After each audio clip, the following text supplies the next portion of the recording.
All right, so for this question says, for a regular polygon, the complement of an exterior angle is 1/4 of the supplement. How many sides does a polygon have?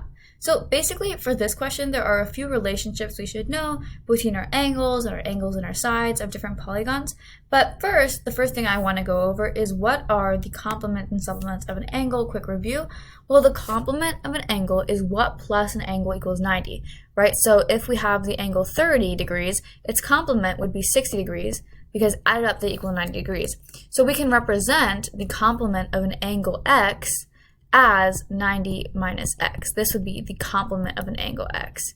I'll just call that C.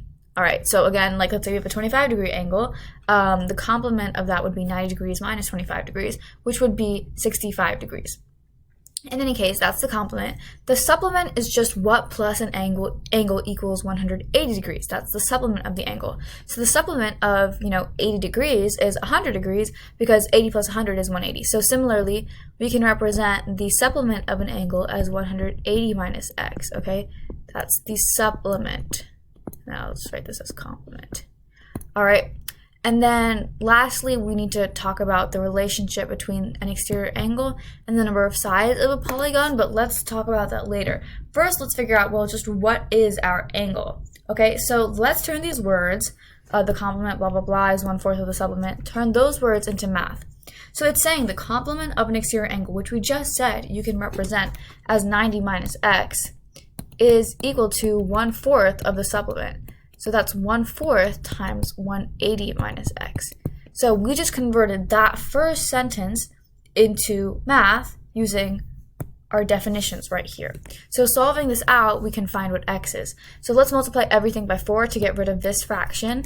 And so we get 360 minus 4x equals, on this side when we multiply by 4, it just gets rid of the fraction, 180 minus x. So subtracting 180 from both sides and adding 4x to both sides, we get that 180 is equal to 3x.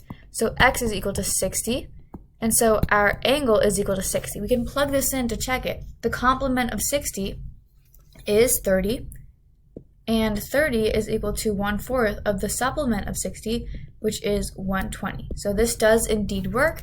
We have the right angle. It's always nice to just check as you're going, So now it's asking, well, how many sides does the polygon have? So this right here, 60, is an exterior angle. What that means, what an exterior angle is let's say we have a vertex of a polygon. This is the interior angle, okay? That's whatever's inside of this polygon. But we also have something called an exterior angle, which is if you were to extend this side out, any one of these sides, the angle formed by the extension and the outer edge of that side, this right here would be your exterior angle.